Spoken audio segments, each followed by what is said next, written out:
প্রিয় দর্শক, আসসালামু আলাইকুম। আজকে আমরা ঘুরতে আসলাম ঐতিহাসিক জামালপুর জমিদার বাড়ি জামে মসজিদ ঠাকুরগাঁও। জামালপুর জমিদার বাড়ি জামে মসজিদ 1867 সালে এই দৃষ্টিনন্দন মসজিদটির নির্মাণ কাজ শুরু হয়।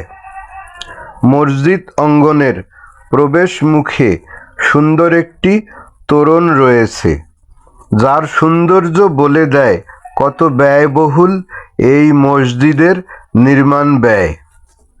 35 ফিট উঁচু 28টি মিনার, 3টি বড় আকৃতির গম্বুজ নিয়ে মসজিদটি প্রতিষ্ঠিত। মূল কক্ষটি 47 ও 29 ফিট।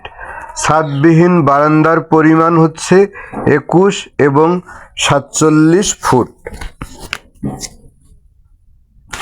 এই মসজিদে 3টি দরজা, 2টি জানালা ও 2টি কুলঙ্গি রয়েছে।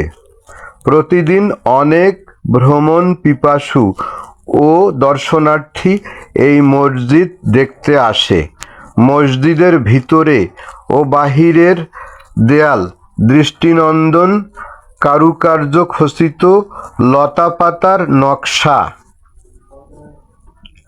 মসজিদটির সৌন্দর্য শোভাবর্ধন করেছে। দর্শক, ভিডিওটি ভালো লাগলে চ্যানেলটি সাবস্ক্রাইব করবেন, লাইক করবেন, কমেন্ট করবেন। পরবর্তী ভিডিওতে দেখা হবে ইনশাআল্লাহ। সুস্থ থাকবেন, ভালো থাকবেন। আপনাদের শুভকামনায় আল্লাহ হাফেজ।